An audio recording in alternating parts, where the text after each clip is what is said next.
Well done team Pakistan और congratulations to all Pakistan fans. Pakistan 22 साल बाद ऑस्ट्रेलिया में सीरीज जीता है और आखिर इसकी रीज़न क्या है? क्या 22 साल में पाकिस्तान में ऐसे टैलेंटेड प्लेयर नहीं आए जो ऑस्ट्रेलिया को ऑस्ट्रेलिया में शिकस्त दे सके, या पाकिस्तान को ऐसा कैप्टन नहीं मिला? क्या पाकिस्तान का डोमेस्टिक स्ट्रक्चर जो है वो अब बिल्कुल ठीक हो चुका है, या पाकिस्तान में प्लेयर्स की सिलेक्शन मेरिट पर होना शुरू हो गई? ये वो बहुत से सवाल हैं जो जब भी पाकिस्तान बाहर कोई सीरीज़ या बड़ा टूर्नामेंट हारता, तो जो नाकदीन हैं वो यही रीज़न बताते नज़र आए हमेशा।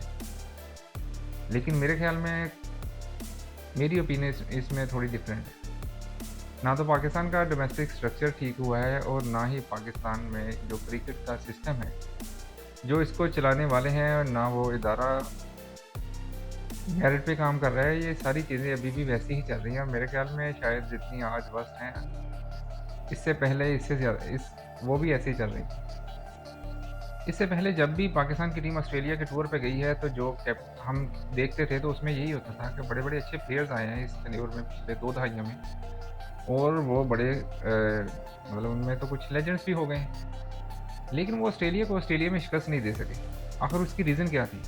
उसकी रीज़न वो माइंडसेट था जो ऑस्ट्रेलिया को समझ नहीं सका, और जिस तरह ऑस्ट्रेलिया क्रिकेट खेलता था, ऑस्ट्रेलियन जो है वो क्रिकेट जिस तरह हमने देखा है उनको खेलते हुए, वो जब भी कोई भी टीम उनकी गिरफ्त में आ जाती, तो ऑस्ट्रेलिया की गिरफ्त से कभी भी कोई टीम निकल नहीं सकती। अगर ऑस्ट्रेलिया एक दफ़ा मैच में इन हो गया, तो वो दूसरी टीम को कभी भी ऊपर नहीं आने देते थे, वो दूसरी टीम को चांस ही नहीं देते थे। लेकिन उसके बरक्स पाकिस्तान की तरफ से जो भी कैप्टन जाते रहे हैं, वो एक डिफेंसिव माइंडसेट के साथ जाते रहे हैं, कि जैसे हमने देखा कि माज़ी में ऑस्ट्रेलिया की टीम बड़ी वीक पोजीशन में भी आ जाती थी, उनकी जब विकेटें गिर जाती थी, तो हमारे कैप्टन जो थे उनकी कोशिश होती थी कि जो हमारे पार्ट टाइमर हैं, उनके ओवर्स निकाल लिए जाएँ, और इसमें फिर आखिर में जो है हमारे जो मेन बॉलर्स हैं उनके ओवर करवाए थे। लेकिन जो कैप्टन रिजवान था, उसकी स्ट्रेटजी टोटली डिफरेंट थी, और यही वो रीज़न है जिसकी वजह से पाकिस्तान ये सीरीज़ जीता है। रिजवान के अटैकिंग माइंडसेट की वजह से ही पाकिस्तान ये सीरीज़ जीतने में कामयाब हुआ। ऑन पेपर्स पाकिस्तान की टीम जो इस दफ़ा ऑस्ट्रेलिया का टूर कर रही थी, वो माज़ी की जो टीम जाती रही है, वो ऑन पेपर उससे बहुत कमज़ोर टीम थी।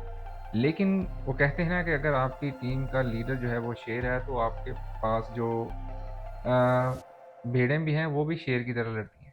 और अगर आपकी टीम का लीडर जो है वो गिद्दड़ है, तो वो शेर जो है ना उसकी टीम में वो भी गिद्धड़ों की तरह ही लड़ेंगे। तो ये मेजर डिफरेंस था। आप देखें कि पाकिस्तान के पास 5 बॉलर पूरे नहीं थे इस पूरी सीरीज़ में। पाकिस्तान 4 रेगुलर फास्ट बॉलर के साथ इस सीरीज़ में खेल रहा था, और उसके बाद 5वें बॉलर्स के लिए पाकिस्तान को साइम अयूब, कामरान गुलाम और सलमान अली आगा की खिदमात हासिल करना पड़ी। लेकिन आपने देखा होगा कि जैसे ही ऑस्ट्रेलियन टीम की विकेटें गिरी हैं, तो रिजवान ने वो वाली क्रिकेट खेली है कि जिस तरह हम देखते थे कि वसीम अकरम वकार के दौर में, कि जैसे ही दूसरी टीम की 5 विकेटें गिरती थी, तो उसके बाद अगले 5 प्लेयर्स का हमें पता नहीं चलता था, और विद इन ओवर्स वो टीम का वो खात्मा कर देते थे। हमें यही होता था कि पाकिस्तान किसी तरह मुखालिफ टीम की 5 विकेटें लेने में कामयाब हो जाए, और अगली 5 विकेट तो ये दोनों जवान जो थे डब्ल्यूज, ये तो उसके परखचे उड़ा देते थे दूसरी टीम से। लेकिन बाद में जो हुआ, डिफेंसिव माइंडसेट की वजह से हमारे जो कैप्टन थे, वो अपने जो पार्ट टाइमर्स या वीक लिंक था बॉलिंग में, उसके ओवर्स निकालने में लग जाते, उतनी देर में वो बैट्समैन जो उनके 5वें 6ठे नंबर का बैट्समैन भी सेट होके एक अच्छा टोटल देने में कामयाब हो। लेकिन रिजवान को अप्रिशिएट करना पड़ेगा कि उसने अपने जो पेस अटैक था उसका भरपूर फ़ायदा उठाया, और उसकी फॉर्म का भरपूर फ़ायदा उठाया, और जिस उनको पूरा अटैक करवाया उनसे, और इसी वजह से पाकिस्तान ये विकेट लेने में कामयाब हुआ। पाकिस्तान की टीम जो जीती है वो ऑस्ट्रेलिया से, उसकी मेजर रीज़न है कि विकेटें लेने की तरफ गए हैं। रिजवान ने रन्स को रोकने की तरफ नहीं गया। आपने देखा भी होगा कि अगर पहला मैच था, पाकिस्तान की टीम एक लोएस्ट टोटल पे 200 के अराउंड 203 के स्कोर पे आउट हो गई थी। लेकिन पाकिस्तान की रिजवान डिफेंसिव नहीं हुए, और उन्होंने कोशिश की कि ऑस्ट्रेलिया को जल्द से जल्द इसमें आउट किया जाए, और यही हुआ कि उसमें रन्स बड़ी तेज़ी से बने, लेकिन पाकिस्तान फतह के बिल्कुल करीब भी पहुँच चुका। अगले दोनों मैचेस में एडिलेड और पर्थ में पाकिस्तान के पेसर को जो फील्डिंग में रिजवान ने प्लानिंग की, और जिस तरह बॉलर्स को पूरा मौका दिया कि रन की फिक्र नहीं करनी है आपने, और उसको पूरा सपोर्ट किया, उन्होंने कहा कि हमने विकेट लेने की तरफ ही जाना है, और this is the best strategy मैं समझता हूँ कि पाकिस्तान ने जो ऑस्ट्रेलिया को ऑस्ट्रेलिया में रहा है। बहुत से लोग बहुत सी बातें कर रहे थे, कुछ लोग तो ये कह रहे थे कि ये मुल्तान सुल्तान की कैप्टनसी नहीं है, ये पाकिस्तान की कैप्टनसी है, और आपको म्यूज़िक फेस करना पड़ेगा, और आप परफॉर्म नहीं करेंगे तो फिर मतलब आपको ऑस्ट्रेलिया में भी म्यूज़िक जो है वो फेस करना पड़ेगा। मतलब उनका ये था ख्याल कि पाकिस्तान की टीम पूरी तरह शिकस्त खा जाएगी।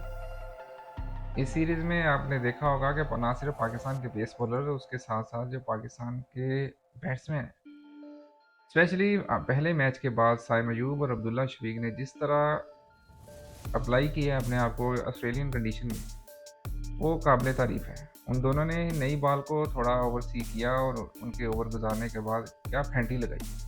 ऑस्ट्रेलियंस भी याद करेंगे कि जो हमारे ओपनर्स ने उनके साथ किया। उनके मेजर बॉलर थे कमिंस, स्टार्क, हेज़लवुड, उनकी पूरी पेस जो स्ट्रेंथ है ऑस्ट्रेलिया की, वो खेली दूसरे मैच में, लेकिन क्या कमाल की बैटिंग की है। और उसके बाद बाबर आजम, सीरीज से पहले बाबर आजम के खिलाफ बहुत से लोग अपने रेटिंग लेने के लिए किंग बाबर का बड़ा शुगर लगा रहे थे। मैंने तब भी कहा था कि बाबर आजम ज़रूर डेफिनेटली कुछ बैड मैच चल रहा था, कुछ पॉलिटिक्स भी थी, कुछ ये सारी चीज़ें हैं, लेकिन इन सब के बाद बाबर आजम एक ग्रेट प्लेयर है और बड़ा प्लेयर है और पाकिस्तान का वो ब्रांड है।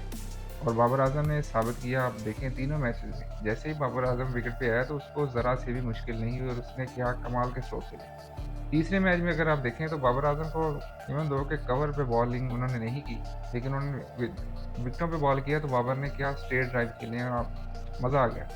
ऑस्ट्रेलियन कमेंटेटर जो थे वो देखते रह गए। और इस सीरीज़ में अगर देखा जाए तो डेविड वार्नर भी कमेंट्री के फ़राइज़ अंजाम दे रहे थे, उनके साथ वसीम अकरम भी मौजूद थे। तो 2-3 दफ़ा डेविड वार्नर ने ऐसी हरकतें की हैं कि पाकिस्तान का उन्होंने जो मज़ाक उड़ाया। लेकिन वो उनका रिप्लाई जो था ना, पाकिस्तान ने अपनी परफॉर्मेंस से दिया। Well done team Pakistan.